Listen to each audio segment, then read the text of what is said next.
So நம்ம இப்படி தான் இருப்போம், என்னென்ன பிரச்சனைகள்லாம் நமக்கு வரப்போகிறது அப்படிங்கிறது நமக்கு சிம்மராசிக்காரர்களுக்கு ஏற்கனவே நன்கு தெரியும்.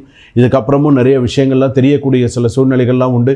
வெளியிலேருந்து வரக்கூடிய சில விஷயங்கள்லாம் சாப்பிடாதீங்க. உங்களுக்கு கெடுதல் நினைக்கக்கூடியவர்கள் நீங்கள் வளராமல் இருக்கணும்னு சில விஷயங்கள்லாம் பண்ணுவாங்க. கொஞ்சம் பார்த்து அவங்கக்கிட்டலாம் கொஞ்சம் எச்சரிக்கையாக நடந்துக்கோங்க.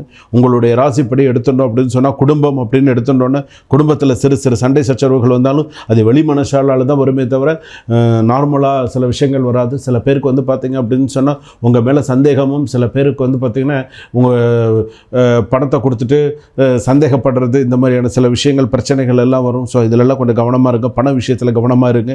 உங்களுடைய பொருளாதார நிலை அப்படின்னு எடுத்துக்கும்போது நல்லபடியாக இருக்கக்கூடிய சூழ்நிலைகள் உண்டு. வீண் செலவுகள் எதுவும் ஏற்படாத வண்ணம் பார்த்து கொள்ள வேண்டும். கணவன் மனைவி இருவரும் ஒருவரை ஒருவர் அனுசரித்து செல்வது ஜாதகத்தில் ரொம்ப நல்லது. விட்டு கொடுத்து போகிறது நல்லது. விட்டு போனவர்கள் கெட்டு போக மாட்டார்கள். கரெக்டாக சில விஷயங்களை பண்ணுங்கள். அன்பு தான் வாழ்க்கை. அன்பு இல்லைன்னா ஒன்றும் இல்லை. ஸோ அதுக்கு தகுந்த மாதிரி இருங்க.